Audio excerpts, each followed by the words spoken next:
welcome to the Atheist Experience. I'm John Iacoletti, and with me today is Jen Peeples. Hey. Welcome. This is my first time ever in this chair, so we'll see what happens. Be gentle with the comments.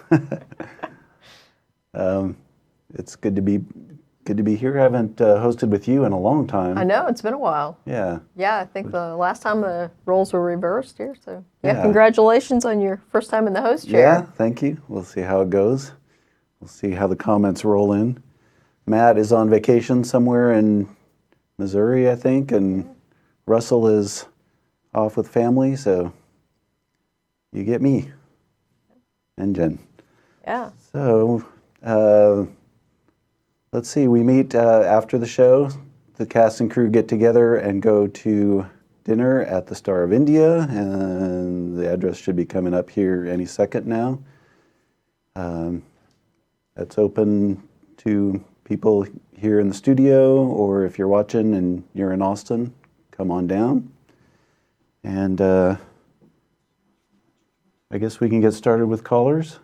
Yeah, so I actually hosted or co-hosted I think the last show before Christmas last year, I think it was. And at that time, the Texas Agriculture Commissioner, Sid Miller, had said that he was going to slap the next person who wished him happy holidays.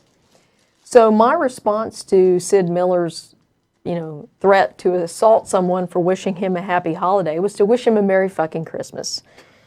So this year I'm just going to go ahead and tempt fate. And Sid Miller, if you're out there, happy holidays, dude. Anyway, so, if somebody wants to respond like that to someone wishing them, a happy whatever, then I don't even know what to say. Yeah. But anyway. I think he's grandstanding. Oh, yeah, of course. But he's going to come busting through the door at any minute now. Yeah, this was the guy that went to Oklahoma to get the Jesus shot, which is some kind of like pain-killing, anti-inflammatory thing for something he's got going on. And there was a little bit of a scandal. The Texas Rangers actually investigated this guy, and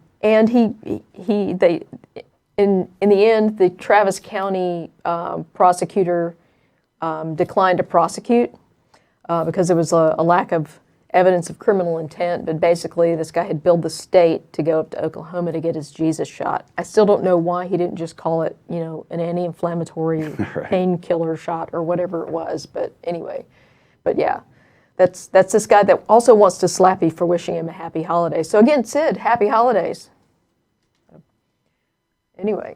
And I want to say happy holidays, too, so you can punch both of us. Yeah, although I don't think that's going to work out very well for you. But have at it, bud. And unfortunately, that's kind of the typical Texas state-level politician that we have here. And we want to apologize to the rest of the country for that. Yeah. But they have really good hats. Yes. If you have a hat, you're in. Yeah. All right, so... Do you have a Christmas tree? We do have a Christmas tree. Yeah, I have a Christmas tree too, but only because I can't convince my wife that we should have a Festivus pole.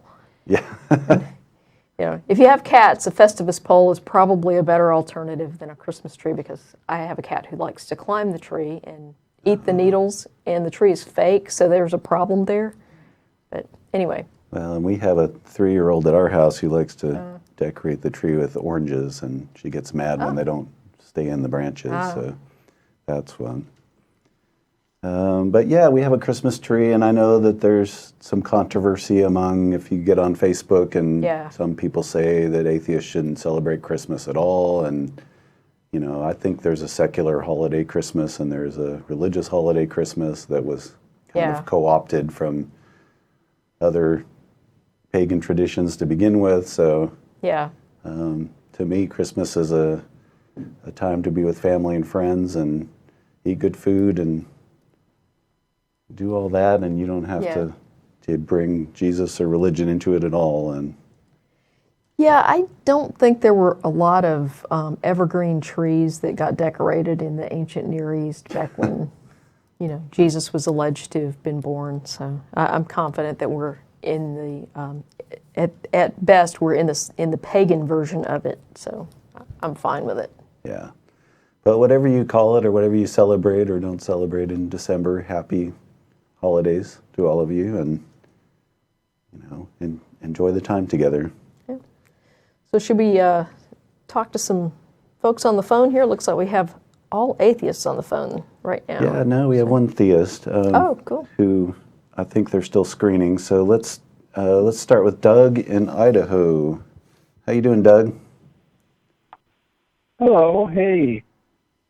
Welcome. You're on the air with John and Jen. Hey, how you guys doing? All right. We're doing great. How are you?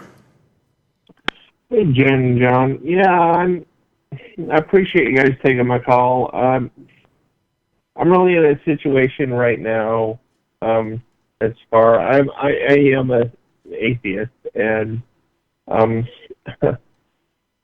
I have family who has they're really strong Christians, and I do not have any real atheist friends where I am. I'm disabled, and especially this time of the year, I'm not able to get out and go out and visit other people. I do have one family member who is not a Christian who actually comes and visits me occasionally, and we spend some time talking about our beliefs. And my father, who's 75 years old, has cancer. He has, and he's been battling it for over a year now. And when I do talk with him, we talk about God, of course. I think him and my mom, which is his wife, they talk about God a lot, and I've only been converted to an atheist, I should say, or come to the realization that my beliefs have just been imposed on me over my lifetime, over watching you guys, as well as watching Matt Dillahunty and a variety of other atheists, to come to the realization that I've been taught these things over my lifetime, and now I'm like discussing things with my family of my mom and my dad, who are like my main social network right now. And I do live on the 5 acres close to them, coming over frequently. He has cancer, and I'm afraid that he doesn't come and visit me because of the fact that he's getting close to the end of his years. And I'm thinking that he doesn't come over and visit me mainly because he knows I don't believe the same way he does. And he's so, and it's now that they're both retired, they both don't have any other work. They've like delved into their church, and so that's their social network. Everything's all their church. Everything's all Christianity. Everything's all that. Well, and when they visit me, it's like I'm the black sheep of their life. So, like, so holy when shit, when they come to visit you, are they the ones bringing up religion, or how is that topic even coming up? It doesn't really come up, but unless I kind of bring it up, but sometimes it does. It depends. Sometimes they'll say, I'm praying for you, or I'm leaving it in the hands of the Lord to handle this, when there's issues that go on with our family or whatever. Okay. And so that's how it gets brought up. But okay. for me, I have a hard time because I feel like I'm kind of in the shell of being the atheist, and I've got all these Christians around me, and I'm like really having a hard time branching out from this. Okay. Have they always been very vocal about their religious beliefs, or is this something absolutely okay. So yeah, absolutely always. Do they know that you're an atheist? Yeah, I'm pretty sure they do now. I mean, I've been kind of been like sparking out amongst my family. I mean, I got in a huge issue with my brother and my dad at one time, where I actually asked him questions about as far as why my brother believed the way he believed, and my dad was there and my mother was there, and it just kind of exploded from that. Okay. And I got attacked from all sides about my beliefs, and I was just asking questions of why they believed the way they believed. I was trying to use the whole Socratic method as far as just saying, why do you believe that? And then it just kind of expanded from that and went, holy crap, why is it? Does it usually and then I got all these attacks, yeah.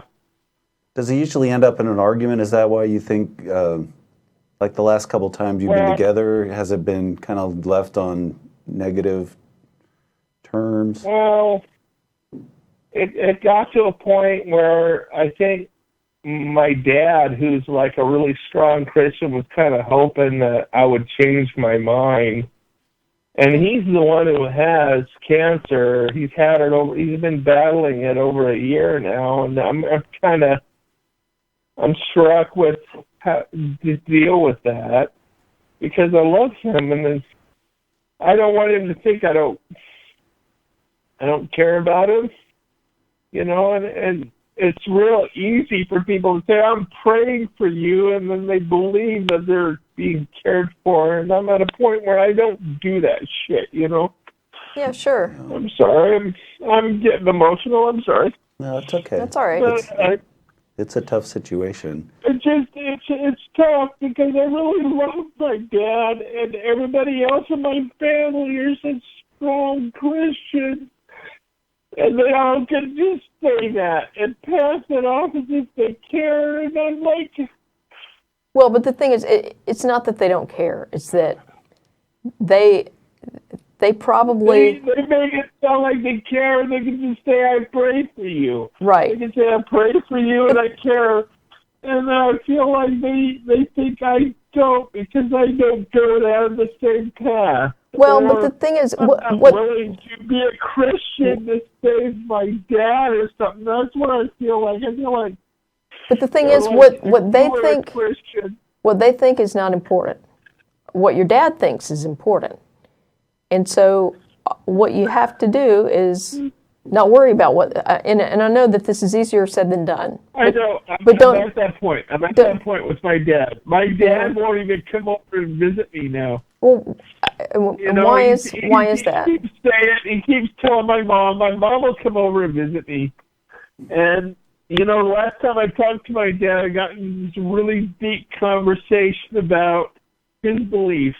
Okay. I think I scared him. I scared my dad because my dad's a really logical guy, and I scared him. Okay, so how did you get into that conversation with him about his beliefs? Well, we were talking about religion. Okay. I don't even think that religion was the topic. We were talking about beliefs. Okay. And it got down to the road of where it got to a point where he looked at me and he said, well, I'm not going to doubt. You're not going to make me doubt anything. And I'm like, wow, you're not going to doubt anything because of what I said? Because they started talking about the Bible and brought forth issues that made him obviously doubt, for him to say that. Okay. And he looked right at me with this look of like he hated me, and he said, you're not going to make me doubt. And I'm like, well, I'm not even trying to make you doubt. I'm just trying to let you know how I think about things. This may be one of those things, Doug, that your dad probably doesn't have a whole lot of time left, and maybe it's just the time to put those kind of discussions on hold. Well, now I'm at a point where how do I handle it? Because I think he's scared of coming over and visiting me now. So go visit him. Yeah, I would definitely check that out. I'm at a point now, because of my disability with the winter, the way it is, and the weather, I can't visit him. And that's where I feel right now. I feel like I'm like, Well, I can't see my dad. My mom will come over and visit me and tell me about my dad, but because of my physical disabilities, well, I can't get anywhere to Okay. visit him, and I just feel like I scared him away. I'm sorry. I'm going on. I'm sorry. Well, I really the thing is, needed this I mean, for like a month now. yeah. So, I mean, it's really hard to contemplate losing a parent. And, I mean, both my Yeah. parents are dead, and, you know, they had fairly lengthy illnesses, so there was a lot of time to contemplate the loss. And in some cases that, Yeah. you know, that can be kind of difficult. One of the things, my dad, he was very much into his religion. Okay, he was a lay minister. He was preaching and everything before he got too sick to do that. So it's not like he was, in any sense, a lukewarm Christian. Okay, and at some point, he realized that he and I definitely did not agree when it came to the question of whether a God exists, and he decided that he valued his relationship with me more than he valued, you know, I guess, pushing his religion. You know, and I kind of felt the same way about, you know, acquainting him with atheism. It wasn't important enough to me to sacrifice my relationship with him. And that may be something that you have to think about with your dad. You know, how important is it for you to talk about your non-belief with this guy who obviously you're not going to deconvert him. You know, especially now he's, you know, he's facing his own mortality and he's probably scared. Well, that's the sad thing because he's such an intelligent guy. You know what? Religious belief has nothing to do with intelligence. Before where he is now, I probably could have convinced him that his beliefs were otherwise. But that's not your job. That's the sad thing. I've spoke with him, and I've heard him talk about how he says that how he came to be a Christian and everything, and I'm like, okay, I understand this, but then I have two older brothers in my life that are strong Christians that are going to be like feeding off of him. So after he's gone, I can see where I am as the only atheist in my family dealing with my two brothers. And then my mom, of course, is going to, when my dad passes away, she's going to be living with me and my lady in my life because I'm the only loving one out of all of us, which is kind of sad because they're all Christians. I'm the only non-Christian out of all of us. I'm going to be taking my mom in because I love her and care about her and don't want her to go on. And she's a Christian, and I'm going to have to deal with that. And then my brothers, of course, are strong Christians. I got to deal with their beliefs. And I'm just... Well, but the thing is, if it's a year since I've only been an atheist for like about a year or so. I've only kind of realized that this is all bullshit. Okay. Over the past year, well, look, so I'm sorry. I don't mean to be I'm so emotional because I'm just realizing how much shit coming down in my life right now. Yeah. Well, and I mean, the thing is, past year, you know, after realizing how much bullshit I've been believing for so long, and I'm like, oh my God. Well, look, it's okay to be angry about that. You know, it's okay to be angry about that, but. Well, that's the point. I'm angry with my parents too. Why? How do you deal with that? Why? Wait. Your parents. I'm pissed off. Your parents were indoctrinated too.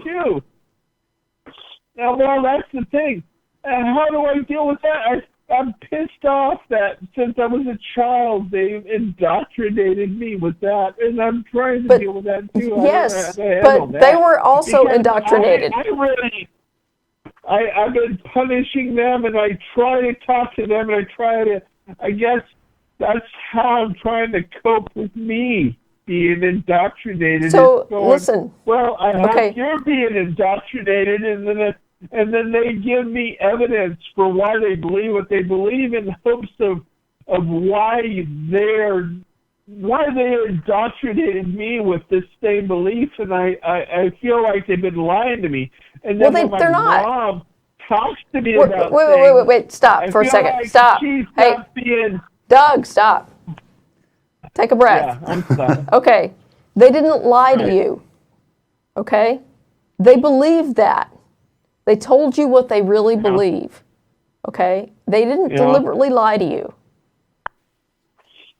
Okay, and if Well, you're, I feel like they have. I feel like there's dishonesty. I won't say they lie, but there's dishonesty going on that flowed over onto me. But they didn't. And I feel like they told you what they believed. Yeah, they did the best they could, Doug. And Yeah. I think it would help to separate your anger about that from how you want to relate to your parents now, or your dad now. Yeah. My advice would be is to just let them be who they are. You can be who you are, because right I'm having a now, hard time with them. and check it out with your dad. Give him a call if you can't visit. Say, I feel like you've been avoiding me. Is it because of our discussions about religion? And maybe you can just agree to make that off limits, make that discussion off limits, because you want to spend the time your dad has left, I think, in a more positive way. I love him. I don't want things to go bad. I love him. I care about him very much. And I feel like he's avoiding me because I think he's afraid that if he talks to me, I'm going to bring him down and make him fear, because he's at the end of his life. You know what I'm saying? And he's, yeah. As Here's the thing. Through out of his life, he's like sticking down on his religion. He's like pulling in, pulling all of his bets and throwing it all down. And I'm the last person he wants to talk to is this guy who's going to make him think that his religion maybe bullshit. not. You know what I'm saying? Maybe not. Maybe he senses your hostility toward him, that you've got a lot of anger here. So we need to. Well, and I haven't been. Okay, so but I haven't been. Maybe you're right. He could think that way, but from my perspective, I've been very calm about it, and been very just like I'm not that aggressive. Well, but he may be particularly sensitive to that right now. Well, and even if you're not being hostile, if you're making, Doug, if you're making good arguments that are making him think, maybe he's afraid to think about it. And should I do that though? Should I even go there? Should I encourage that? I wouldn't. I wouldn't go there. Me? I'm at a point now where I'm thinking I should push him away because he wants to do his own thing. He doesn't want to be around me, and I'm like, I'm missing him. He's my dad. So call him and tell him that. I'm like thinking, I don't want him to feel like he can't have his religion, but I don't want him to be. I don't know what to say about that. Well, so I just don't want him. Yeah. So, what I recommend is that you reach out to a secular therapist project and see if you can get some therapy to deal with the anger and the grief. All right. Thanks, Jen. I appreciate that. I'm sorry? He said, I appreciate that. Thank you. Okay. Yeah, I appreciate that. I'm sorry. No, I mean... I watch you guys frequently. I don't get out a lot, and so I spend a lot of time watching you guys because I feel like I'm the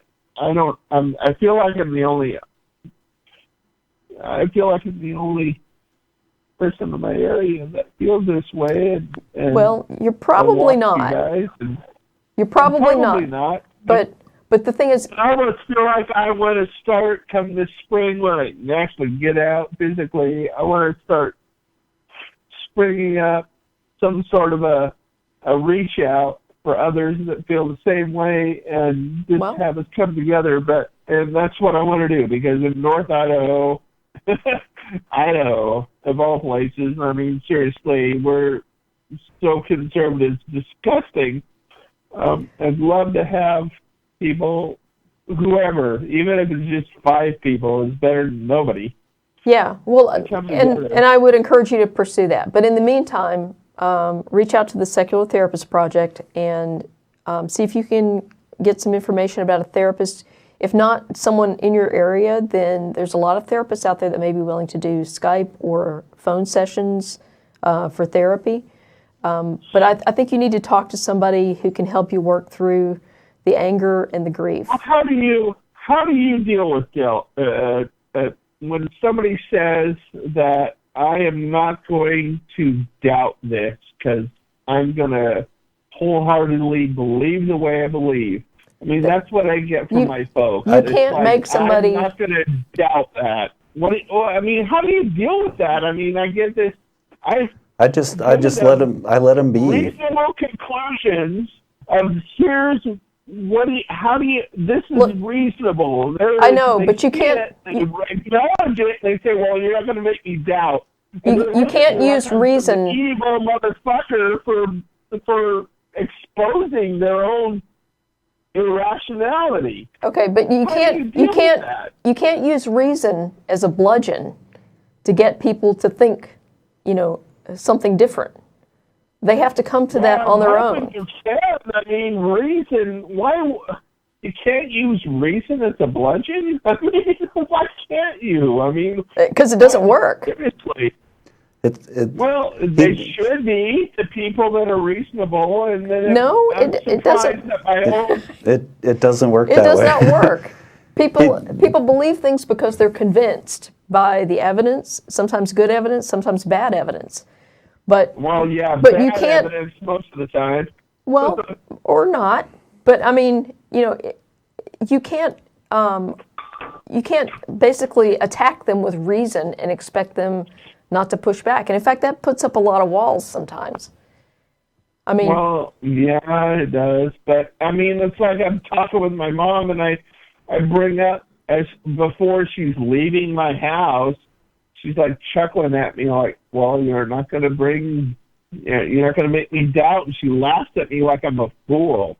And I'm like thinking, "Wow, now I feel like I'm an idiot for even bringing up reason as you're walking out the door and leaving me. I'm not going to make you doubt." Really? I mean, why would you not at least look at the doubt? Why would you not at least? Because their religion tells them not to do that. There's specific admonishments in Christianity to not doubt. You're not supposed to do that. They've been taught their whole life that doubt is a sin. If you doubt any of the shit that you've been taught your whole life, it's sin. That's bad. Yep, that's what you're up against. Bullshit. That is such bullshit. But for them, that's one of their core beliefs. Well, So- and Jen said it earlier. Doug, Jen said it earlier. It's not your job. It's not your job to convince them of anything. It's your job. I appreciate that, you guys. I appreciate you guys. I'm going to let you go. I know we got a lot of other callers.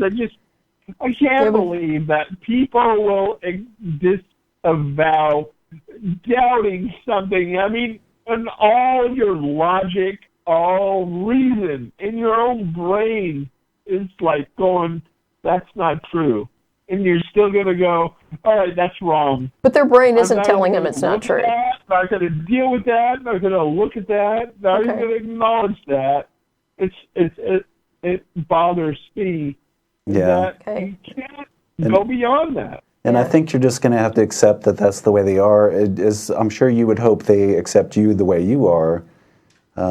Well, me too, but we'll see what happens.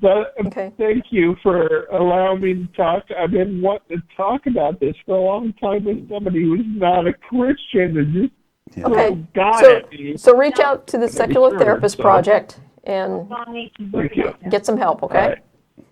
Okay. Thank you. Right. Thanks for calling, Doug. Thanks. Okay.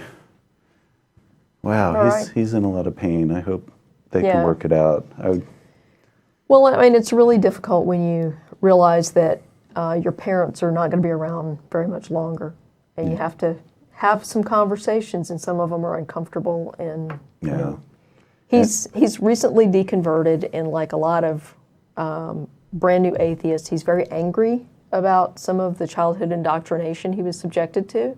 Right. And so that's coming out on top of all the grief. So I think it would be really helpful if he got some professional help to work through that. Yeah, and figure out how you can talk to your dad in a way that's, you know, he's not going to want to avoid, and you're not going to want to avoid either. It's Yeah. tough. I mean, I can sympathize. It's a tough situation to be in. Yep. So we wish you really well. Okay, All right. let's move on to, we got James in Phoenix. Hello, James, are you there? I'm here. Thanks for taking my call, guys. Yeah, thanks for Good. calling. What do you got for us? Yeah, I was. I don't know. Actually, I don't know how you guys feel about it, but assuming you guys don't agree with like the distinction between like, I think Ken Ham calls it like historical science and then like observable, repeatable science. Like, why would you guys not find that to be a meaningful distinction? Well, why don't you give us a definition of what you mean by that? Well, like, I guess, like, for example, like where it comes out most often would be like the question of evolution. So like evolution, it's not something that we can observe and repeat. Actually, we like can. in a lab. Okay. So maybe that's, okay, maybe what's, I'm sorry, can you explain that to me? Okay, sure. Yeah, I mean, in the case of evolution, which is a change in gene frequency in a population over time, all right? And Okay. so you can take a colony of bacteria that grows in a specific temperature range, and you can gradually lower the temperature range so that with each successive generation, only a few bacteria will survive in the lower temperature range. And you get it progressively lower and lower and lower until you end up with a strain of bacteria that thrives in a lower temperature range than the original population. That's an example of evolution. Okay. Okay. Yeah, I guess you're right. That would be an example of evolution on that scale. And I think Christian, or at least like myself and Christians I know, even 6-day creationists like myself, have no problem with adaptation like that. That's evolution. I guess we would. That's Okay, if that's evolution, like as far as like evolution under that like particular like narrow definition, I'm okay with that. I mean, obviously, that's something not a that narrow is the definition. That's not a narrow definition. That is the definition of evolution. We have changed the frequency of genes in a population with successive Okay. generations. Okay. Well, okay. Well, then in that case, like saying that's evolution, I have no problem with that. I guess maybe what I'm talking about would be like macroevolution, because that. I mean, you guys do agree that that macroevolution has occurred, right? I mean. Micro and macroevolution are distinctions that I guess are in some sense meaningful to people who don't understand evolution. But for people who do understand evolution, it's all evolution. So those small changes that occur in, for example, the bacteria, those kinds of changes in gene frequencies can occur in any species, and they can result in a speciation event. Okay. But we've never observed like bacteria becoming something other than bacteria. I guess that's what I mean by observing evolution. The speciation events tend to happen over long periods. We have seen speciation, though, in other species like moths. The problem with the whole observable thing is that it takes way more years than a human lifespan in a lot of cases for these gradual changes to result in speciation. So that's why you can see it with bacteria, because bacteria's lifespan is really short, or fruit flies. Fruit flies don't live a long time, but humans live 72 years. So it's really hard to test more than 1 or 2 generations of a human in the lifespan of a researcher. So that's the reason it's really hard to observe some species. But even with humans, we can observe evolutionary changes. So, for example, sickle cell anemia. Sickle cell anemia is a fairly devastating disease if you inherit, 2 of the sickle cell genes. If you inherit just one, you have sickle cell trait, but usually you don't have a full manifestation of the disease. What you do end up with is resistance to infection by certain strains of malaria. And what you find is that in areas where malaria is endemic, the population of people with sickle cell trait quickly stabilizes at what is essentially the most advantageous percentage, knowing that you're going to lose a certain number of people to malaria and a certain number of people to full-on sickle cell anemia. You're going to have a population that will survive that's in the middle that has just one gene for sickle cell. And so that's an example of evolution in action with humans. Okay. Yeah, but I wouldn't have. I mean, obviously, don't have a problem with that. I don't personally know anybody who does. I guess what I'm talking about is the actual, because you guys would believe that we all started from a common ancestor, Yes. and then that divided into the myriads of different kinds of the evidence for that creatures that we have today, right? Yeah, the evidence for that's overwhelming. I mean, in biology, that's a completely non-controversial topic. Yeah, just DNA alone would tells you that we have a common ancestor. It's without even looking at physical traits or anything like that. Okay, but the evidence for that though would go back into the evidence for would go back into the non-observable. Like we can observe habitation in humans and bacteria and fruit flies, but we don't observe bacteria becoming not bacteria or something other than bacteria. We don't observe fruit flies becoming something other than fruit flies. Like those are observable, repeatable things that we see, but like the actual like differentiating of different kinds of creatures or whatever in evolution, that's not observable. You say, yeah, we have the evidence, but it's not observable evidence, right? Well, again, these things happen on a longer time scale than human lifespans. We have seen, when we talk about, it's pretty arbitrary to say turns into something that's not that, because speciation just means it's a separate population that can't reproduce with the original population. Or that has some kind of barrier to reproduction with the original population. Right, enough for it to be classified as a different species. And we have seen that with salmon, for example, and we've seen it with moths. We've seen it with, some higher life forms than bacteria, but that still have relatively short lifespans. And so when we see a speciation occur, that's basically becoming a different species. Okay, yeah, but that would still be like a world apart from I'm trying to think of an example. That would be like a world apart from like a reptile becoming a mammal, for example, right? I mean that's still a pretty big difference, right? See, the thing is, the very fact that you're bringing this up tells me that you don't really understand what evolution actually proposes. Evolution as, and I'm talking about not evolution the fact, because it is a fact that evolution happened. And it continues to happen. But there's also evolution, the theory that is basically the model that explains all of the observable facts. I think the fact that you're asking that question about can a reptile turn into a mammal tells me that you don't understand the model, because that's not something that evolution proposes. What it says is that we have a common ancestor. So, if you go back far enough in time, you can find a common ancestor, that all living things on the planet share. And again, the evidence for that is overwhelming. Okay, but the common, I didn't mean like necessarily that evolutionists believe that reptiles became mammals. I meant like, I guess I'm trying to get at that common ancestor wasn't a mammal, right? Right. I mean, I'm just trying to get at. Well, point, it depends on how far back you go. From something that, right, yeah. So but at some point we got mammals from something that wasn't a mammal, right? I mean, at some point that distinction happened. Right. And that would be, and I'm saying that seems to me to be a world difference than just speciation itself.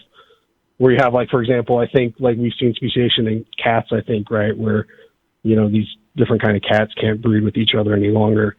Well, it's only different because you're talking about a much shorter a much shorter time between generations. So there's no point at which a non-mammal gives birth to a mammal.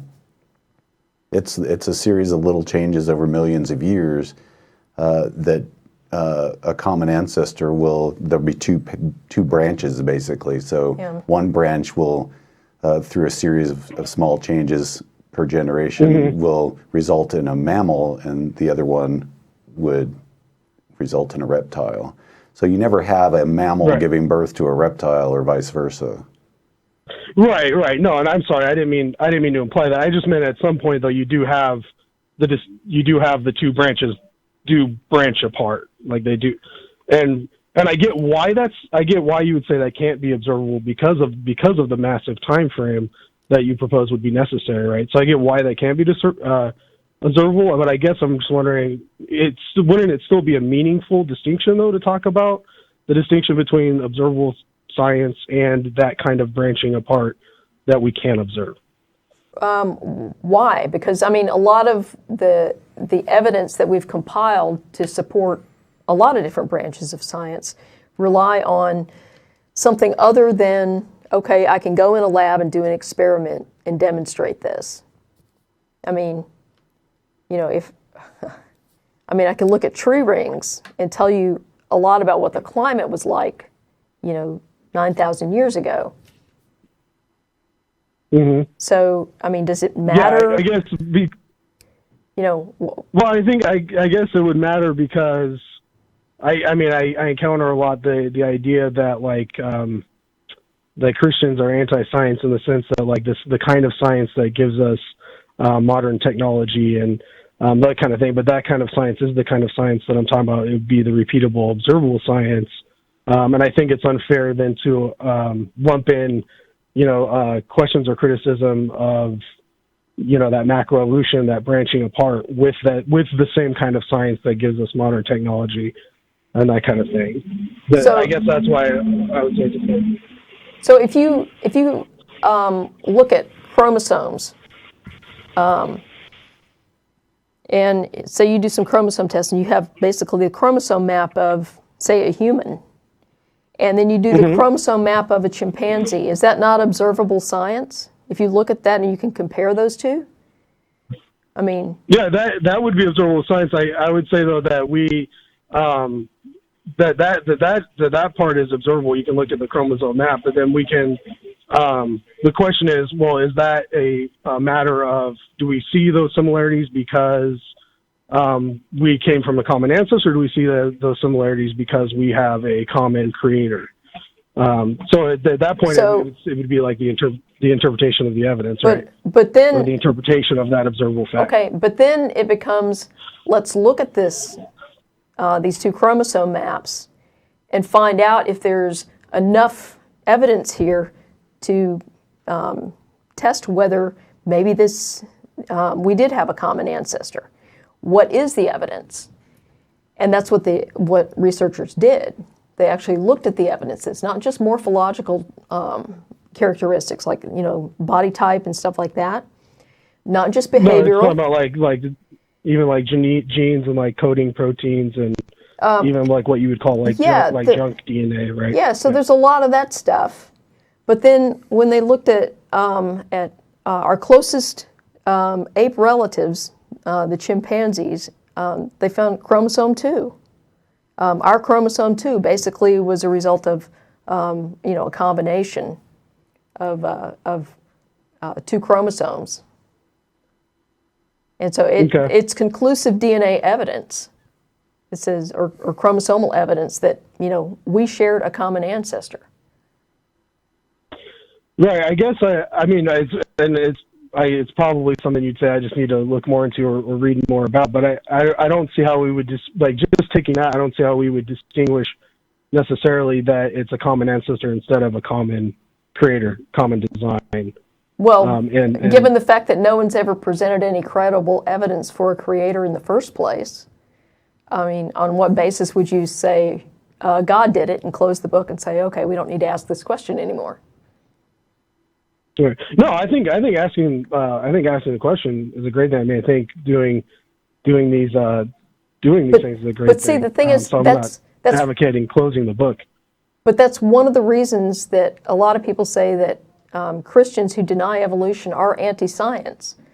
Because basically, if you point to it and say, well, it's because God did it, that doesn't ask any more questions. It doesn't provide any more answers. That basically shuts down inquiry right there. Well, I don't see how looking at it and saying, okay, we have this evidence, this evidence that we're observing, and at that point, then it becomes like, after we have the evidence that we're observing, it becomes like an interpretation of the evidence, it seems like. So I don't see at that point, like, why one, like, at that point, if both common creation and common ancestor both explain it. Well, I don't think common creation isn't really an explanation. Yeah. It's, common descent is a mechanism that explains what we see. Yeah. To say common creation, well, there's no evidence for a creator in the first place. So you have that to deal with. But you can look at how chromosomes change over time and mutate even in 1 or 2 generations and project that. Okay, how are these going to add up? And you can model that, and you can see, here's how chromosomes and DNA, here's the rate that mutations would happen, and this is kind of what you'd expect, and you can make a prediction from that, and then see if what we see matches that prediction.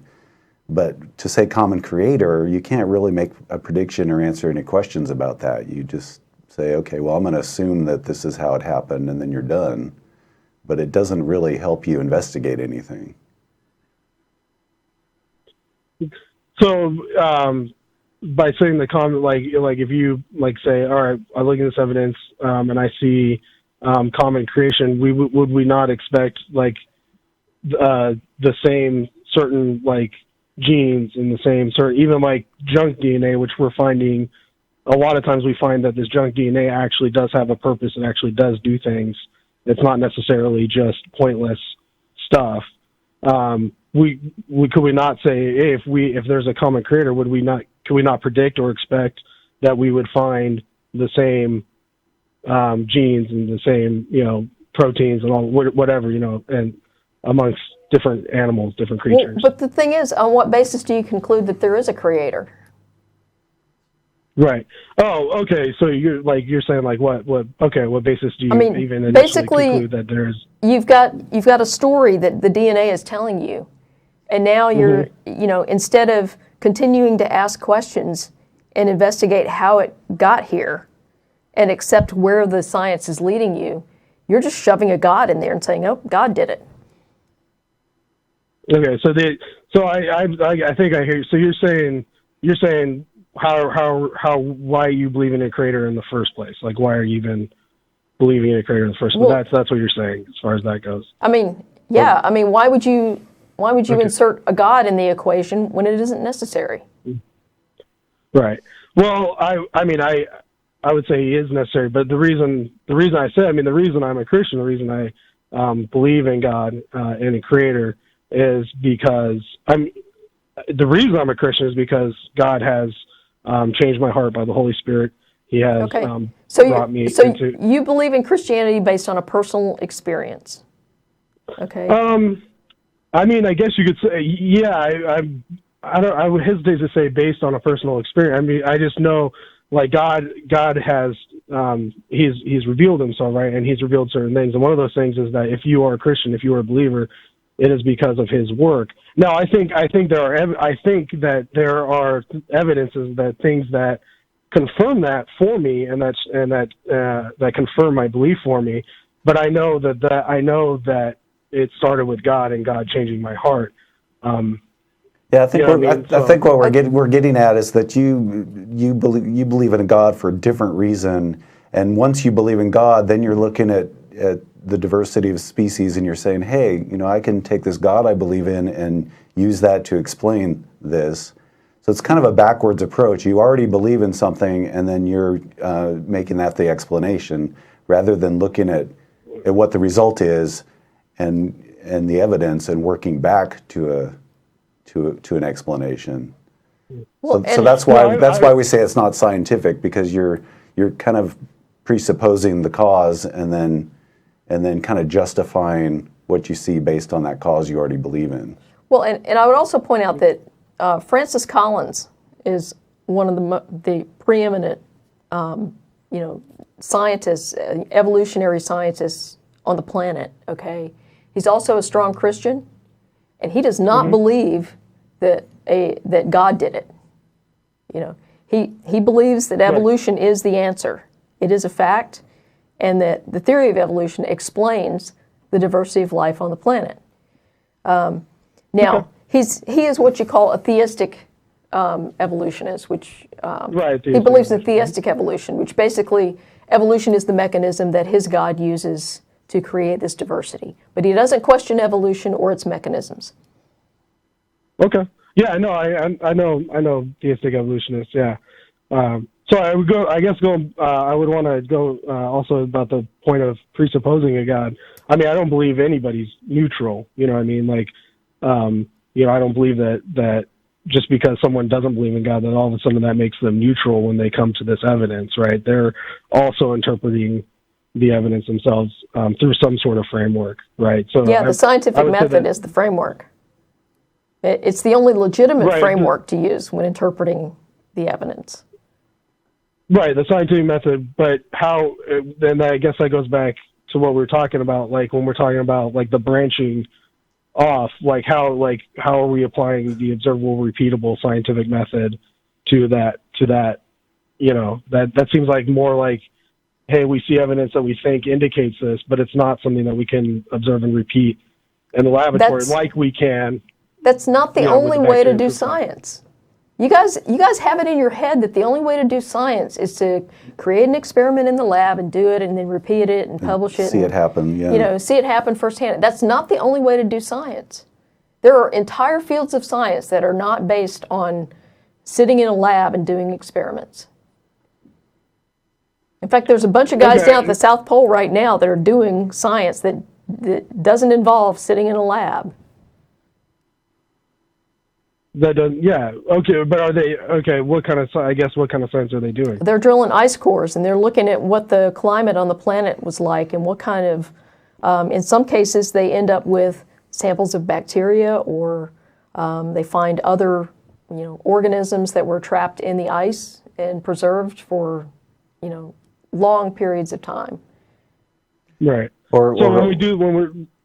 I'm sorry, go ahead. Oh, I was just going to add, archaeologists, they're not observing the ancient cultures. They're seeing what evidence is left, and they're using that to make, educated guesses about what this culture was like based on what they find in their archaeology. So you don't necessarily have to directly observe to take some evidence and make some determinations about what happened. Right, but that kind of science though is primarily interpretive, right? Like they're interpreting what they're seeing, or what the ice cores they're uncoring, or the artifacts that they're digging up.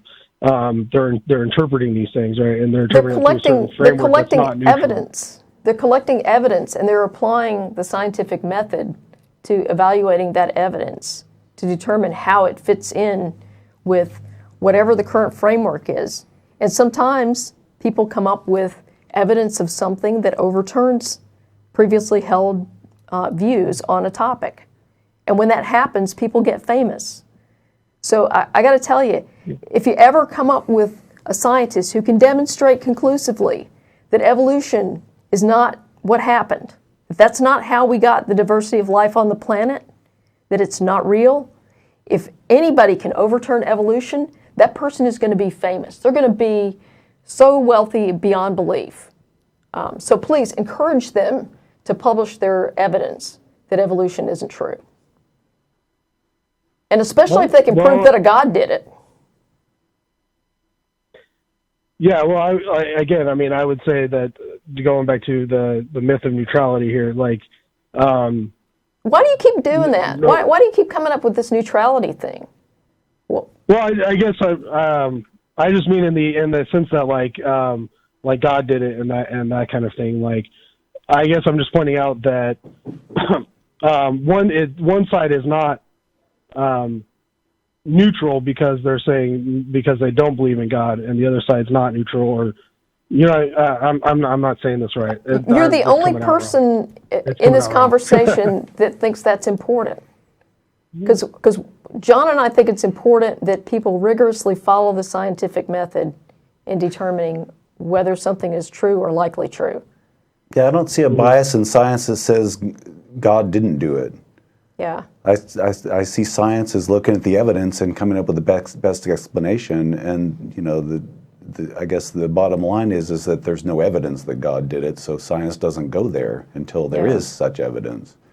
But science isn't saying, well, I'm going to come up with any explanation I can as long as God isn't it. That's what I would call a non-neutral position. Okay, so I guess like maybe like to go to something that like where there's no question about like what we know, like for example like the cell, like I'm not saying we don't know how the cell operates or what's going on inside the cell, or all those marvelous things that are happening, right? So I guess like maybe I'm just trying to clarify my neutrality thing. So I'm not trying to claim like a God in the gaps. We know what's going on. We know how the cell operates, right? I would say that evidence though is going to either be interpreted as like we see this amazing, what can only, to me, I would say only can be called design. I mean, look at how this cell is functioning. Like that has design written all over it. Like that's an interpretation. No, it doesn't. To the person. How do you get design out of that? I mean, I would say because anything else that we encountered that had that sort of like functioning and complexity, how would we not? We would automatically go to design, right? I mean, to me like it's that's an obvious thing, right? If we were to no, I mean, if it were obvious, then scientists would go there. But the fact is, it's obvious that the cell was not designed. And scientists have concluded that that's the case because they have rigorously applied the scientific method. And there's absolutely no evidence that it was designed by something else. So again, if you have evidence that a designer exists and it did these things, by all means, present that evidence. You'll be famous. And probably very rich. So that's I guess where I was coming at with obviously I believe that the reason that you don't see design there is because you are not in a neutral position toward God. Now, and you think wait, you deny that. I'm just the non-neutral position would be this default that you have that there has to be a designer. And to me, that's just a failure of imagination. I mean, there's absolutely no reason to posit a designer for a cell. No evidence points to that. Like if we encountered in any other sense, like if we encountered something that was again self-replicating and you're, heal itself. What you're doing is that you're again demonstrating a failure of imagination. What you're doing is not an argument in favor of a designer. It's really an argument from ignorance. Which doesn't mean you're ignorant. It means that it's I understand. The argument from ignorance is I can't think of another way this could have happened. Therefore, God is the explanation, or generically, I can't think of a way this happened. Therefore, it must be cause X. Just because you can't think of a way that something could have the appearance of design doesn't necessarily mean that it was designed. Yeah, and I would say, this is just, I don't think this is going to be a disagreement we're going to resolve. I'm just, the disagreement there for me is that I think that, I believe that is designed because God has revealed himself in that, and you believe that, and you guys looking at and not seeing design, because God has not yet, changed your hearts, opened your mind. And I know that's two different things that we're not going to see eye to eye on. Well, yeah, especially when you put it that way, because this whole, God has not yet revealed himself to you. I mean, that's a really arrogant thing to say. I'm a former Christian. I'm not a Christian anymore because I realized that my former beliefs are not supported by reason and evidence. So, this idea that I'm sorry, go ahead. No, this idea that, there's this being out there that wants some relationship with me, but he's playing hide and seek, and that if only I will believe, then he will come into my life and, whatever. That's an incredibly arrogant assertion. When I said that, I just meant I'm not leaving out the possibility that he may one day do that. I would say that He doesn't exist. Jesus is not coming back. He doesn't exist.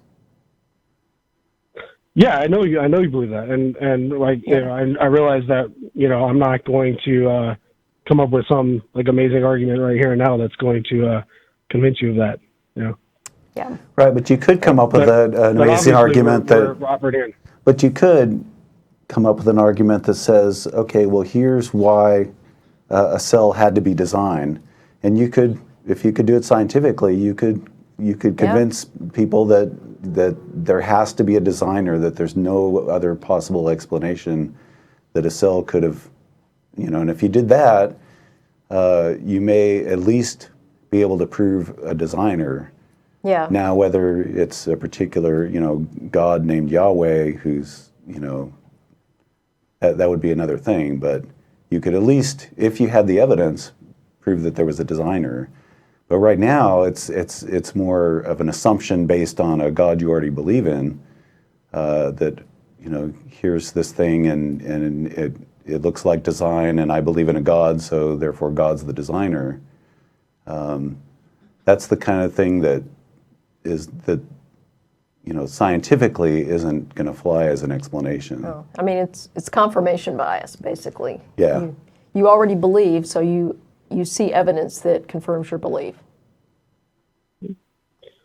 Okay, as well, I feel like at this point we'd probably just be going in circles, but I do appreciate you taking my call. All right, Okay, thank you. Appreciate your call. Thanks, guys. Have a good day. Okay, Thanks, you you too. too. Thanks, James. So it looks like we have Okay. Will. Yeah, let's go to Will in Waco. How you doing, Will? Wow, that was quick. We give priority to theists, and it says you're a theist, so you're up next. Seemed like a great conversation with James there. Hey, just and I don't want to be a super long call or anything. That's not my intent. I had a couple of thoughts. One was I found myself, looking at y'all's primary two directives. That I think it's separation of church and state, and then the promotion of positive atheism. If I've got those right, is that right? Right. Good. I want to say that I've been watching your show for a couple of years off and on, and I try to catch it on Sunday afternoons. And the reason is that I've learned that y'all do have some very good reason and thought. And, as a believer myself, it's good to understand how to have these kind of dialogues, number one. And number two, in the off event that maybe you don't have something right, you might hear an argument or two that makes you think. And I've actually learned a lot and appreciate the opportunity to listen to your dialogues. Well, thanks. Yes, thank you. One of the things that I wanted to say is that I think that it's dangerous. Dangerous is too hard a word. We have to be careful that when we characterize Christianity is what I'll talk about, but really I think Christians have to be careful when they characterize atheists. in the same way. But we have to be careful that we don't paint with this broad brush that misses, what true Christianity is, or what different atheistic, or I don't even want to use the term atheist. I think it's maybe secular viewpoints, maybe, and work with people where they are.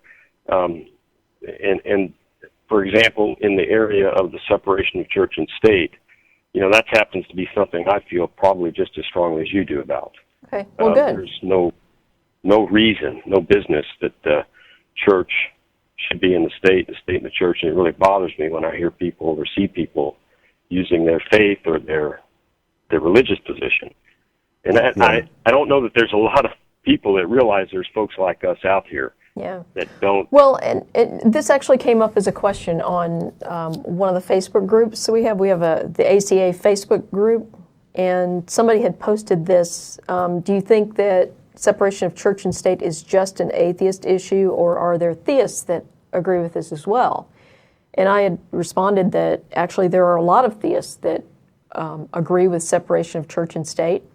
And in fact, the Reverend Barry Lynn is the director of the Americans United, which is one of the strongest organizations supporting separation of church and state, and he's an ordained minister.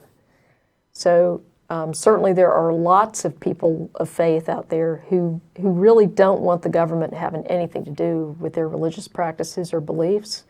And they don't think it's appropriate for people to use religion as a basis for public policy, because that basically has a lot of overlap into people that may have different religious beliefs or whatever.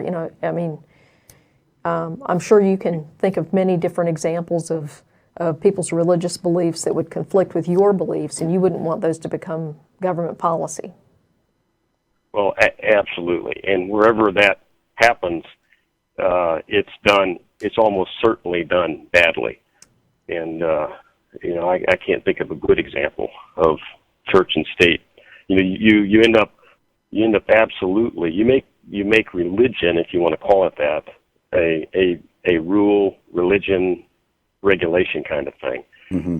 Mm-hmm. And that's not good for religion or faith, if you want to say it that way. Right. I appreciate that, and we actually have attended protests together with religious groups who believe in separation of church and state, and we're happy to be allies with people who have that as a goal, and we can work together on things like that, and we can disagree on other things, and I don't see that as a bad thing. I think it helps when we cooperate with different groups, whether they're theist or not, if we have a common goal. Well, and the other piece is, I think, the promotion of positive non-theism, if you want to say it that. I think that's good too. If folks don't accept that there's a God and want to pursue their faith in God, I think that's absolutely okay, and there ought to be positive ways that they can contribute and gather together and do things. I've been watching how y'all deal with Dana? Yeah. Last couple of weeks, I'm just sitting here going, it's a real, it's really cool that y'all have these organizations that for folks that aren't at a spot in their life or never will be, they still need help, and they don't need a religious person trying to cram something down their throat that they're not at all ready to listen to. That's just not, in my view, that's not the way Christianity works. That's not the way my relationship with Christ works. And I wouldn't appreciate that either, and it does more harm than good. So I just think that's really positive as well. Yeah. Well, I will say this: I do have issue with one thing, though. So, if I can go there, I do think that just as I believe it's reasonable for atheists not to believe in God, I do think that there is good reason to believe in God. And I've come to the conclusion that in looking at other religions and as well as Christianity, that probably Christianity, well, not probably, without a doubt in my mind, Christianity is the only only religion left standing, if you want to call it a religion. I even hesitate to call it a religion. Oh, I definitely would call it a religion. But so if you had been born in Saudi Arabia, do you think you would still have that opinion? If I had been born in Saudi Arabia, I don't know, to be honest. There are people in Saudi Arabia that are believers. So I think it would have been more likely that I wasn't. And I will tell you, I mean, that may not be a great example because the people in Saudi Arabia who are not Muslims, they generally keep their heads down. There are a few Christians, and it's okay, but I mean, I know some. That's why I can say that. Non-believers in Saudi Arabia, they definitely keep their heads down. Yeah, they can be killed. Right, and that's the way our world is right now. That's I mean, the reason I ask that is because part of the reason people profess belief in a certain religion or another has a lot to do with number one, geography, and number two, what your parents believed. So if you're a child born to Christian parents, odds are very high you're going to end up being Christian. If you're born to Muslim parents, the odds are very high you're going to be Muslim, and same for Jewish or Hindu or whatever. So, you can say, well, this is the only religion left standing, but, if you were Hindu, you'd probably think that was, your reasons for believing in the Christian God were not very good. So, just something to think about.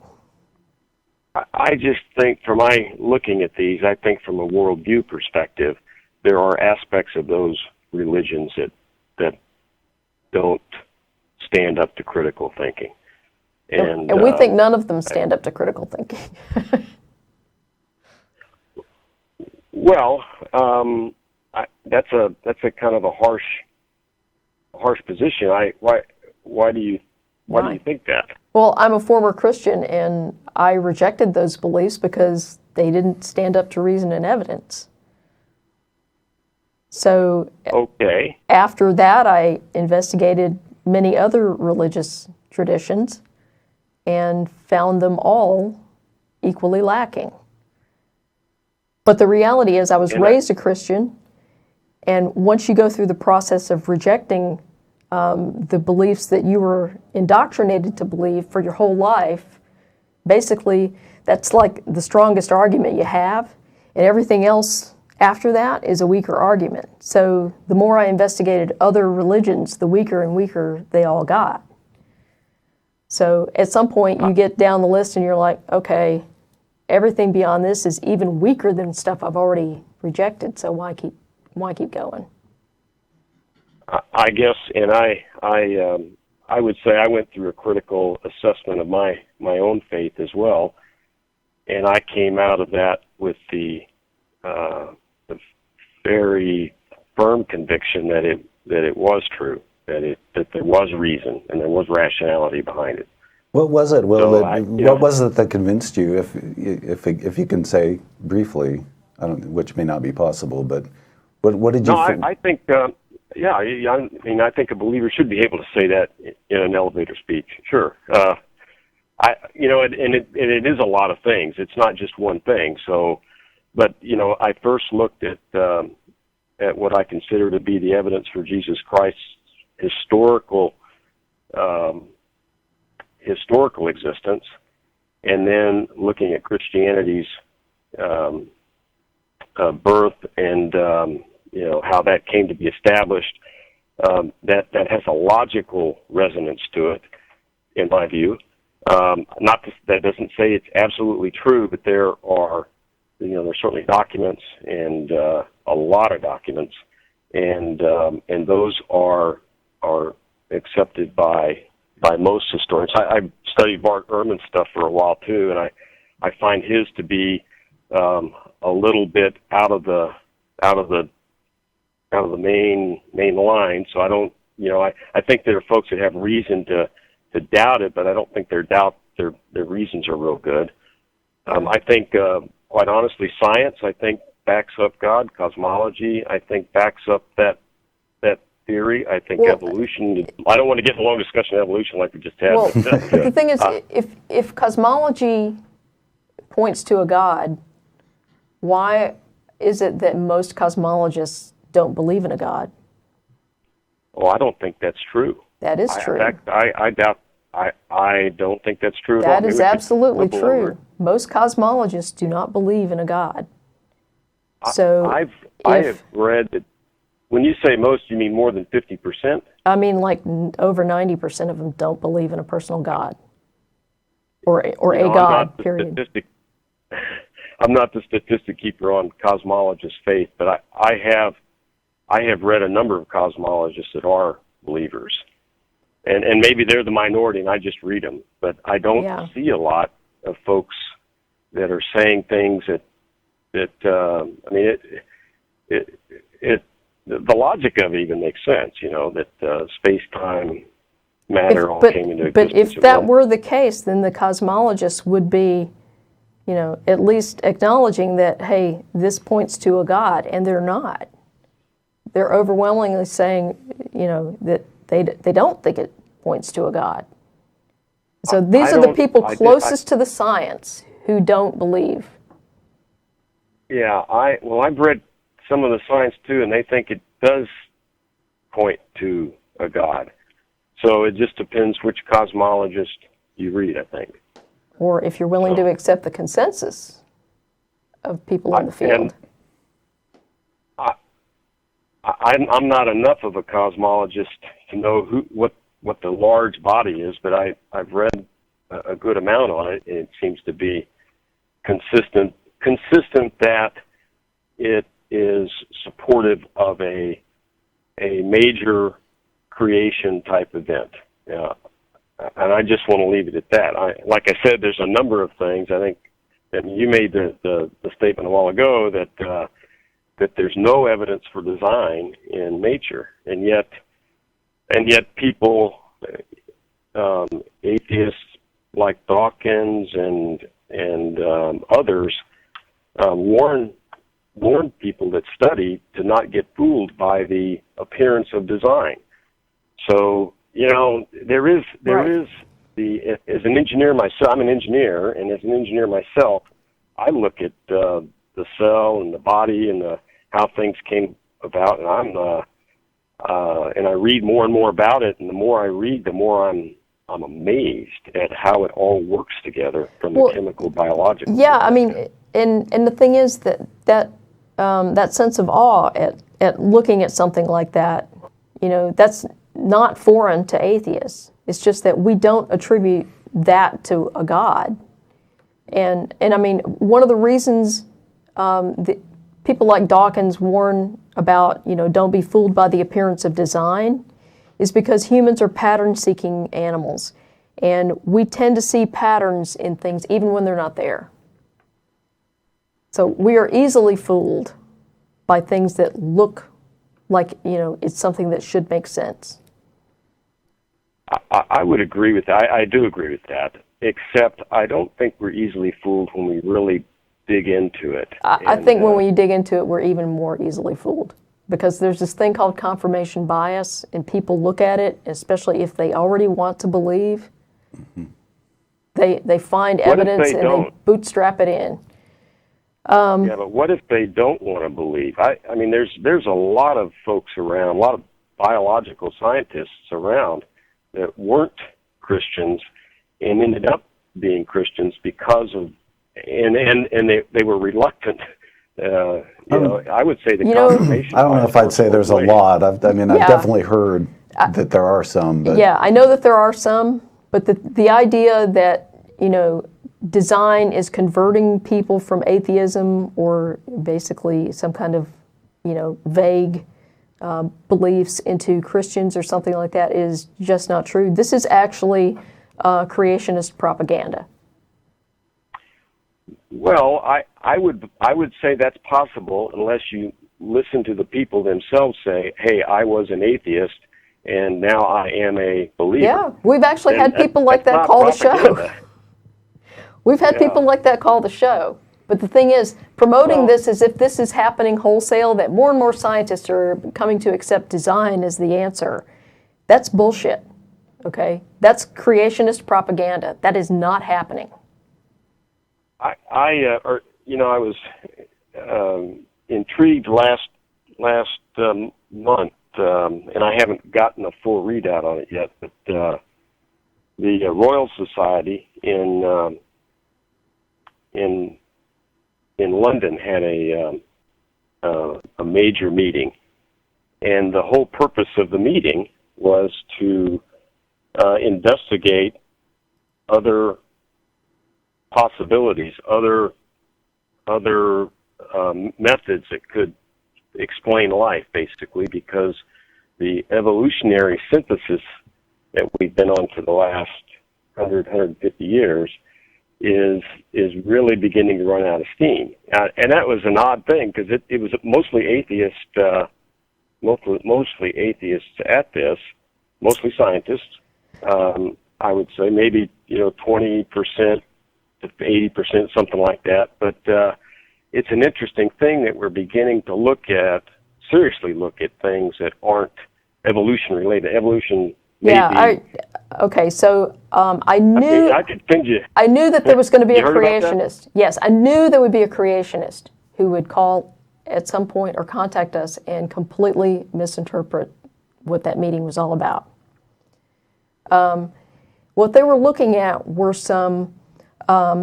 So traditionally, in terms of genetics and evolutionary changes, we've looked strictly at DNA and genes, okay?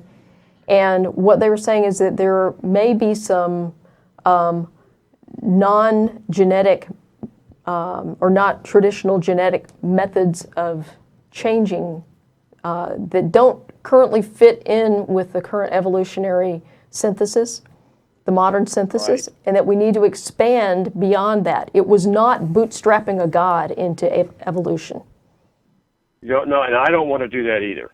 Okay. Okay, that's not. I am not. So that is what they not were what I'm talking saying. about was, is it time to start considering epigenetic changes as a driver of evolution? Yeah, or to understand what the epigenetic, and I don't even, I just got my first book on that yesterday, so I haven't even begun to read it yet. But we're off in this topic. I'm not a genetic scientist. I'm trying to understand it.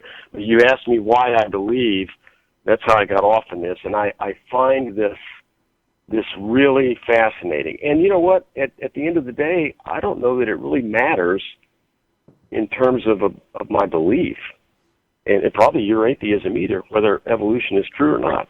Yeah, I mean, evolution, if somebody came in and completely overturned evolution tomorrow, I'd be like, okay, I still wouldn't Yeah, believe. you- I still you'd wouldn't be believe in a the same, and I'd god. be the same. yeah.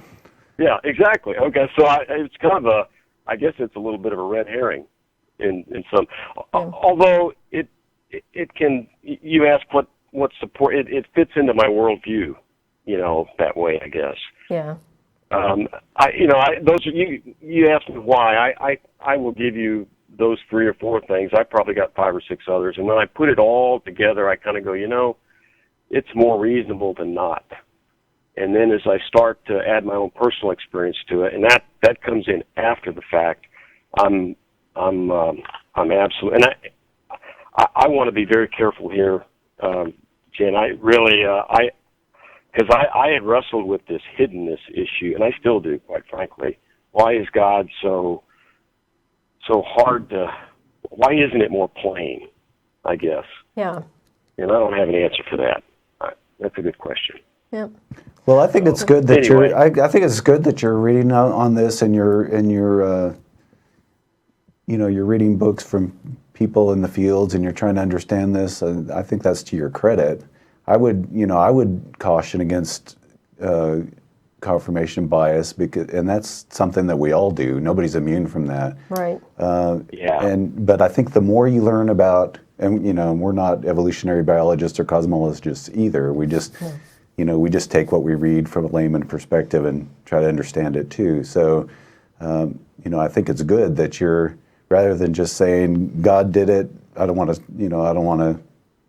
Yeah. I don't need to learn anything else. I think it's good that you're trying to understand this stuff and put it in some kind of framework. So I think that's a good thing. Yeah, I agree. And I guess the last thing I would say is it's really dangerous to get over emotional about this too. Yeah, I agree. Especially for Christians.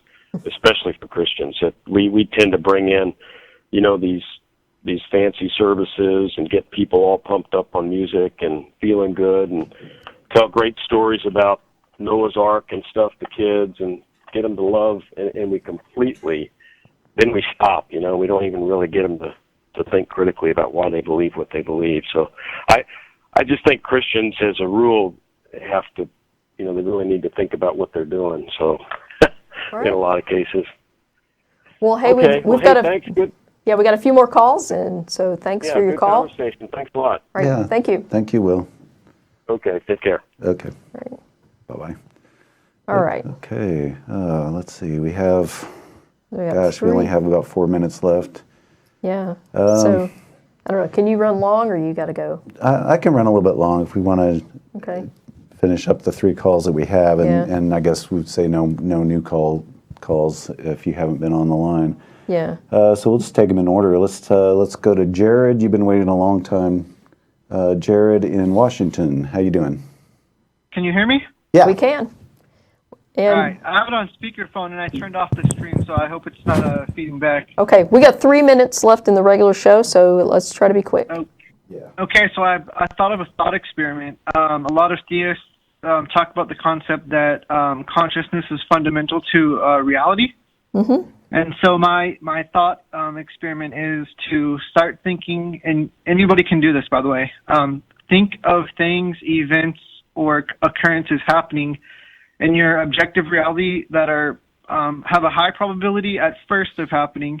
For an example, would be a certain number of a certain type of birds flying in a specific direction. So you could do like 3 black crows flying from south to north, or a certain type of plane flying in a specific direction. And then you would think it would be confirmation bias if these things start to happen, but the idea is to mark them off your list if they happen, and then with time, hours, days, weeks, however long you want to do this experiment, you get more and more specific and detailed in the occurrence or event that you want to attempt to create in your reality. If consciousness is fundamental to reality, how these theists claim it is, then I guess potentially you could create events into your reality. That was the thought experiment I had, pretty much. Okay, so basically, if as you add more detail, if what you observe doesn't get more detailed, then that disconfirms the assumption that your consciousness creates reality. Is that the deal? As you add more and more detail to how things will, I guess, manifest or whatever you want to say into your objective reality, if they continue happening, like to the detail that you specified in your imagination, or like when you were imagining it happening, then maybe at some point it would go beyond the point of confirmation bias into some kind of basis where your consciousness is actually creating objective results. I mean, I don't really know, but I was asking for advice for making it more like scientific than just an experiment like that. I don't really know how to do controls and stuff. Okay. Now, that was the idea. But, Okay.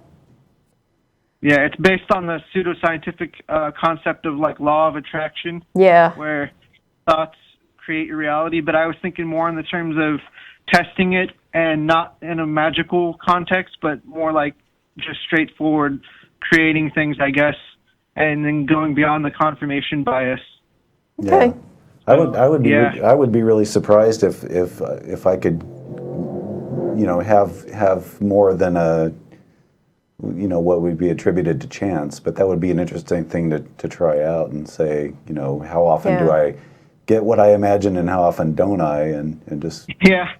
Honestly, just I've count. tried it now for about 2 or 3 weeks, and I don't really know what to believe. I've had a good amount of things happen, but not exactly with the detail, and some of them were exactly detailed. And then when I got more detailed, and it also depends on your environment and what kind of things happen in your neighborhood or wherever you're at. But I guess I don't really know. It's hard to even tell if anything's changing or if it's really doing anything or not. I can't really determine yet. Yeah. Yeah. So, but anyway, thanks, first time caller. I like your show. All right. And, Thank keep doing what Thanks. you're doing. Thanks, guys. Thank you. Yeah. Thank you. Appreciate your call. Okay. Happy holidays. Yeah, you Yeah, too. you too. All right. We got James in Tennessee. How you doing? Hello, can you hear me? We can. Yes. And we just have a few minutes left. Sorry to keep you waiting so long, but maybe we can kind of address what you want to say pretty quickly. I've had a stroke, so I can't speak well extemporaneously, and I can't hear well. Okay. I wanted to tell you and your viewers about peduncular hallucinosis and its possible relationship to the impetus, if not the origin, of religions. You and your viewers can go to Wikipedia for a good page about peduncular hallucinosis.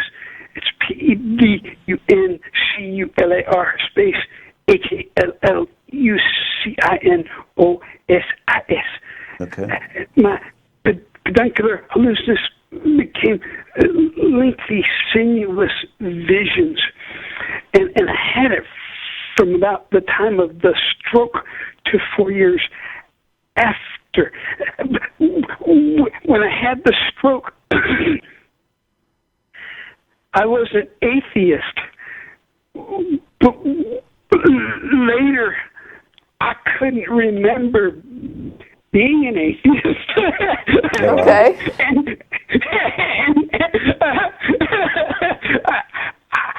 You gotta be careful of who you disclose the visions to, because if they're, God zombies, they'll go ape shit over this stuff, and they told me that God was trying to get my attention, or that I had visited the spirit world, and that kind of interpretation is not helpful. It's very harmful, and I believe that my misfortune was used to elevate their own status as theists. Mm-hmm. Yeah, I mean, we've talked to people several times on the show that have had some kind of brain injury, sometimes because of a traumatic brain injury or a stroke. And yeah, it seems like there's a lot of people who are willing to basically take advantage of someone in a vulnerable situation like that. Well, my sister, who's a very ardent theist, had me removed from the hospital that I was in Boulder, Colorado, and she stole $90,000 from me. Wow. And then had me thrown into a psychiatric hospital. And that was just the tip of the iceberg. You can imagine, with the I had the eye turned out in a double visions, and I think I was still having hallucinations. You're trying to convince the people you're not crazy. Wow. Oh, that's terrible. It took me 10 months to get home. I've been writing a manuscript about this. If I get published, I'll send you copies. And I have to let you know how much your show helped me reestablish a good perception of reality. At the time, I didn't even know that it was possible not to believe in God, and yet before I was an atheist, I just didn't have any memory of it. Yeah. So I was an atheist, and the theist got a hold of me, and they told me that God would heal my damage from the stroke, and then when I couldn't get up to go to church with them, the stroke made me sleep a lot. kick me out of their house. Oh, wow. Oh, wow. So I didn't even know if I could handle a butter knife, but I had to get to. I was sure I owned a home, and I thought at that time I knew where it was, and I had to go and try to live on my own. And you're not going to believe it is. So I found out. I found out that after all of that I'm wanted by the police. And I have all kinds of bizarre crimes that I don't have any memory of. So I still have the double vision and the eye is turned out, and I have a lot of other problems from the stroke. But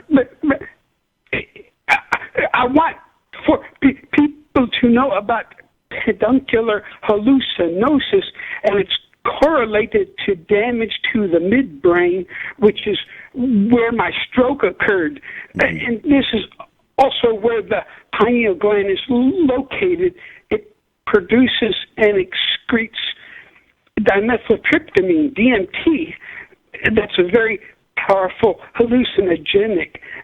And I suspect that dimethyltryptamine is related to schizophrenia. And I suspect that the perception of time travel, which I've had, is related to peduncular hallucinosis.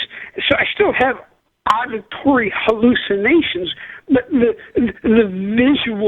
visual hallucinations are gone. And I know I'm at the very end of your show. Do you want to hear about an atheist visiting the spirit world? Well, I'd love to, but yeah, since we are at the end of the show, maybe you could call back a little bit earlier next time, or send us an email, just so we can. We have one last caller to get to, and yes, you get to the other caller. The obvious question that a theist is likely to ask is, how does anyone know what I'm saying really happened? And as long as they ask the same question of a theist that has had a near-death experience, I'm fine with that question. But if they don't ask the question of a theist, then they'll be culling the data to get the results that they want. right. They'll be eliminating these experiences that an atheist has. That's the most important thing. I'll let you get to the other caller. Okay. Right. Well, thanks so much, James, and we appreciate hearing your story. And yeah, feel free to call back.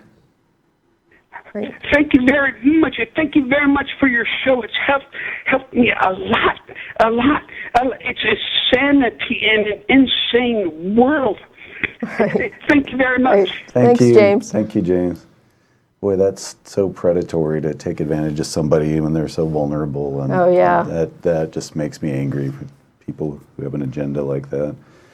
Okay, we have one last caller. We're going to talk to April in Kentucky. How you doing, April? Hey, I'm great. Thanks for waiting and taking my call. Yeah, thank you for waiting so long. I know you've been on hold a long time.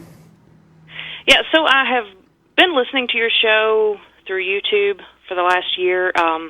I grew up Pentecostal, and I have actually purchased the book by Jerry DeWitt, Hope After Faith. Oh, yeah. Yeah, so my parents are extremely involved in the United Pentecostal Church International. Okay. They were youth pastors. My mother was the music director. I was a musician from the time I was 8 years old. So I was indoctrinated from a very early age, right? I knew as a very young girl, even though we were so sheltered from the outside world. We weren't allowed to have television, weren't allowed to watch movies, listen to secular music, go to friends' houses who were not Pentecostal, etc. You know, so we had no idea what the real world was like outside of the Pentecostal faith. But I knew I was different. I knew I didn't have the attraction to boys I should have. And so I struggled with that. I wound up marrying at the age of 20 and knew walking down the aisle that I was making a horrific mistake.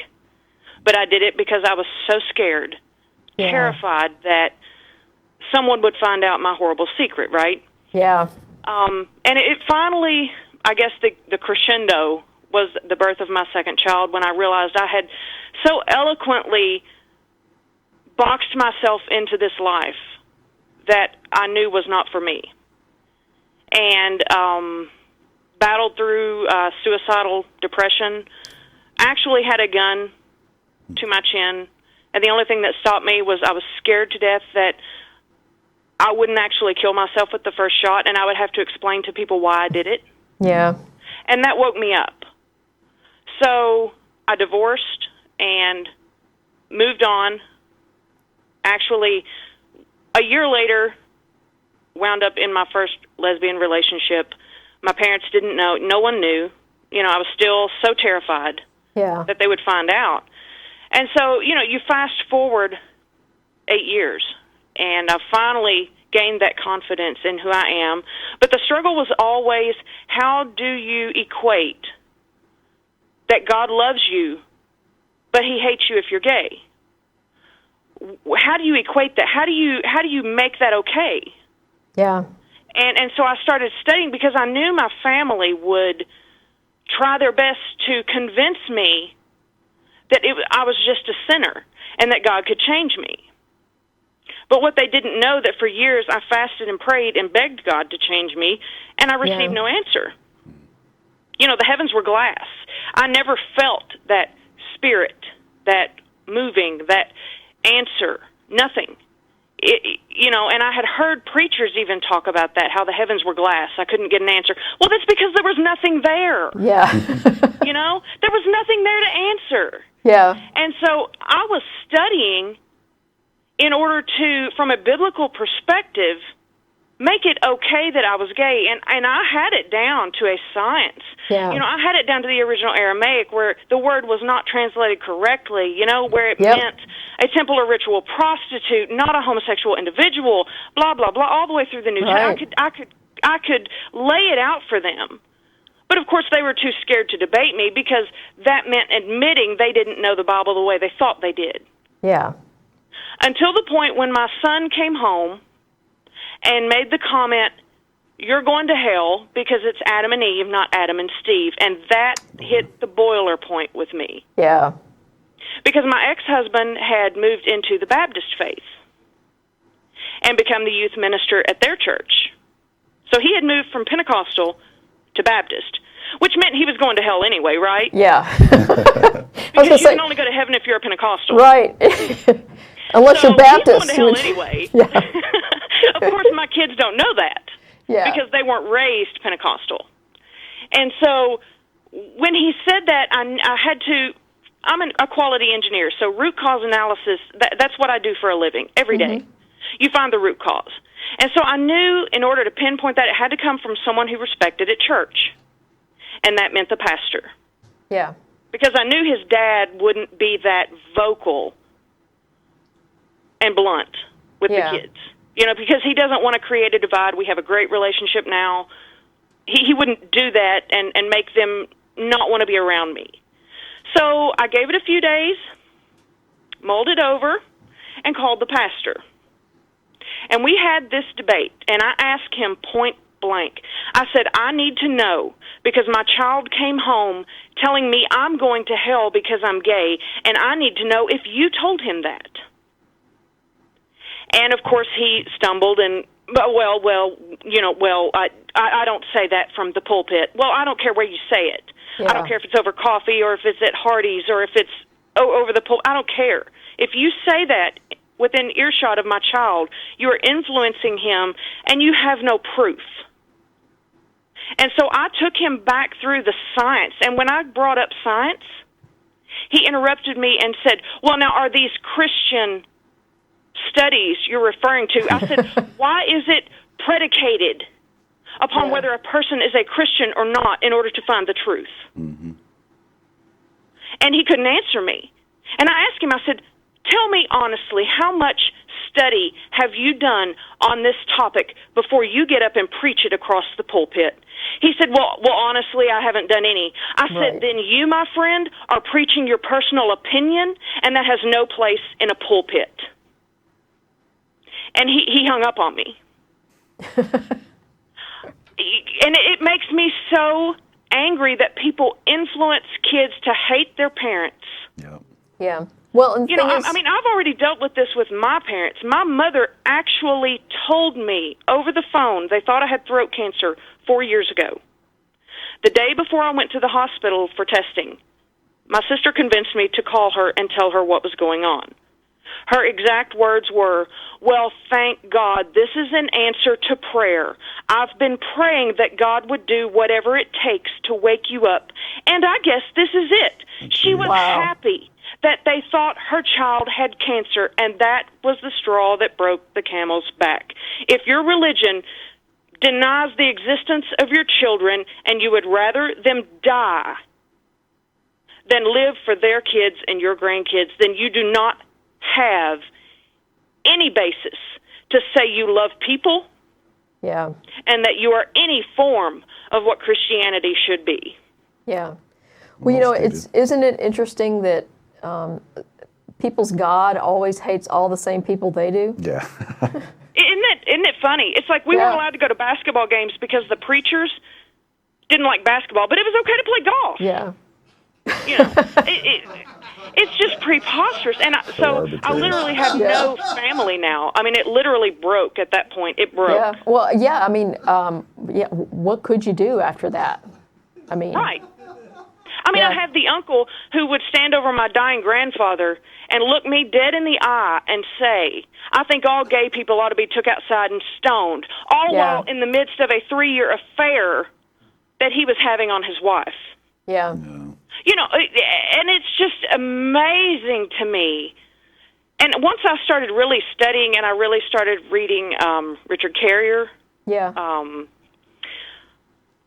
Randi, all those guys, it is amazing when you go back and you look at the history.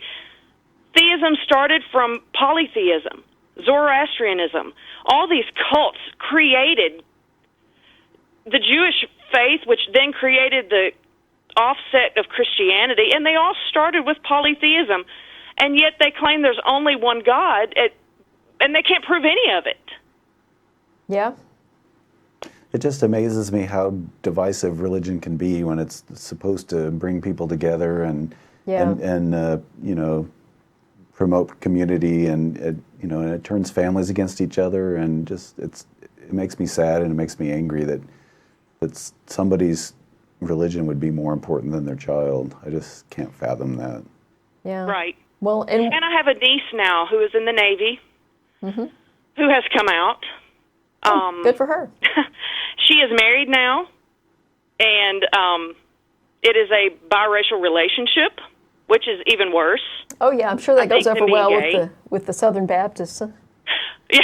Well, that family is still Pentecostal. So oh, okay. Not only do you not marry black people, you definitely are not gay. So it's like a double whammy. And I'm being blamed for her being gay.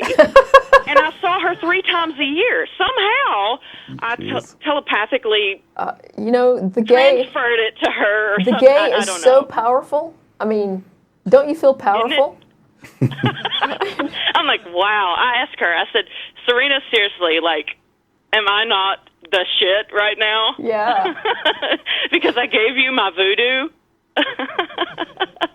I would actually walk up to these people that I used to go to church with, that I grew up with in church, and I would see them at Walmart or wherever, and I would actually walk up to them and give them a big hug, and I wanted to just look at them and say, "Ooh, now you got the lesbian," because that's how they feel.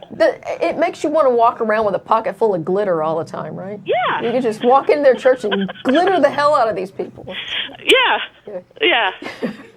I actually had one Pentecostal minister who, it was a woman, and she actually had talked to me, and I had talked to her before I came out, before I divorced, and she and I had a pretty good relationship. And I think it's not so much that, obviously, that she talked to God. It was more that she was just a very intuitive individual, you know?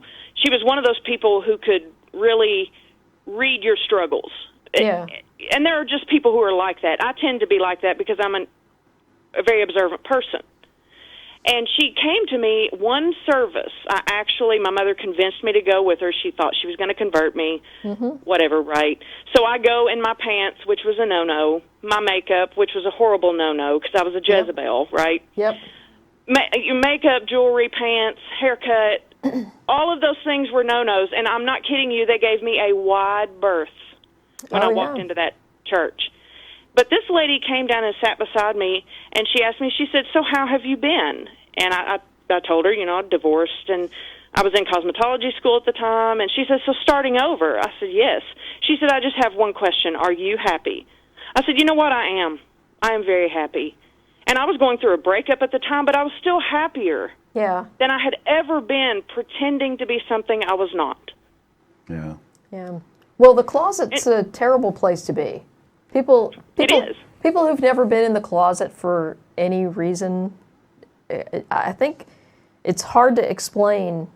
It's hard to explain the fear. The fear and how damaging that is to you as a person to be in the closet about something. And to be so stifled by such a controlling religion. Yeah. I think it would have been different had I been Baptist or, any other Christian religion other than the Pentecostal faith, which is so stifling to anything that is expressive of anything they don't agree with. Yes, just your base humanity. Yeah. And that's one of those things I asked that preacher. I said, "At what point in your life do you remember choosing between boys or girls when it comes to sexual attraction?" Yeah. He said, "Well, I didn't." I said, "Then what gives you the audacity to think I did?" Yeah. He didn't have an answer. He said, "Well, honestly, I've never been to," they start giving the excuses, right? "I've never been to seminary. I've never been." I said, "Then what gives you the authority to stand in a pulpit and tell people they're going to a hell you've never studied?" Yeah. Right? But the fear they put in people. Yeah. It's not love they put in people, it's fear. I had nightmares as a child about hell. Which is why, this is one of the reasons that indoctrination is so effective. Because, they create a situation where, in a lot of communities, the church is almost the entire social group. And then they create this fear that you're not only going to be ostracized from this important social group, but there's an existential threat attached to that. You don't dare even doubt, much less, step outside the norm here. Right. So, and the big threat for my parents is that, when your children leave the faith, it's somehow that you did something wrong as a spiritual leader of the family. Yeah. Yeah, so they try to put the guilt on you because you not only, you put your own immortal soul at risk, but you're also hurting them personally because the community now looks down on them. Right. As if it's about them. It's always about them. Yeah. It seems like in the church world, it's an inward view. And in a humanitarian world, and it's an external view. Yeah. And with churches, they only think about how they can help their own. But when you don't have that church that you can, by default, say, well, I'm not going to help that homeless person on the street. I'm just going to give it to the church, and God will do with it what He will. No, He won't. It'll go to the pastor's new Mercedes. I'm sorry to tell you. Well, I didn't know any pastors.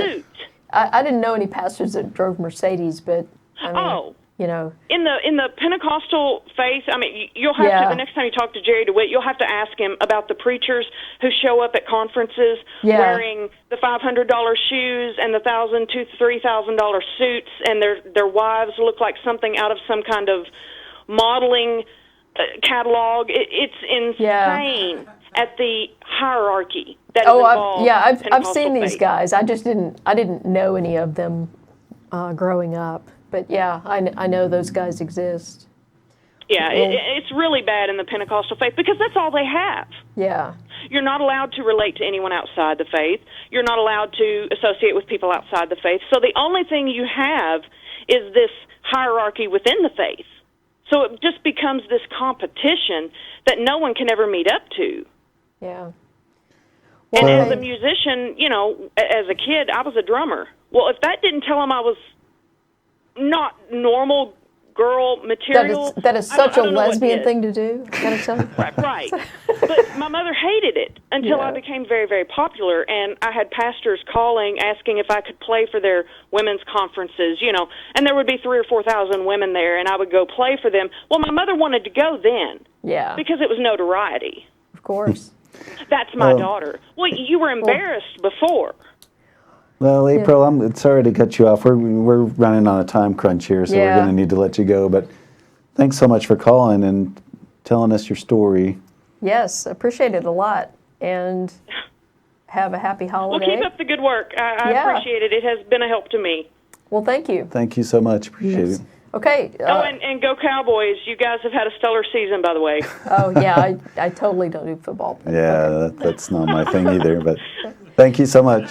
So after the show, Star of India, 2900 West Anderson Lane. So the crew and Thank you, audience. crew. Thank you, audience, for coming. And last show of the season, by the way. that's right. We won't have shows for the next 2 Sundays. We're going to be taking the time off and doing some things to the studio and being with our family. So join us again in January. All right. And we'll see you next time.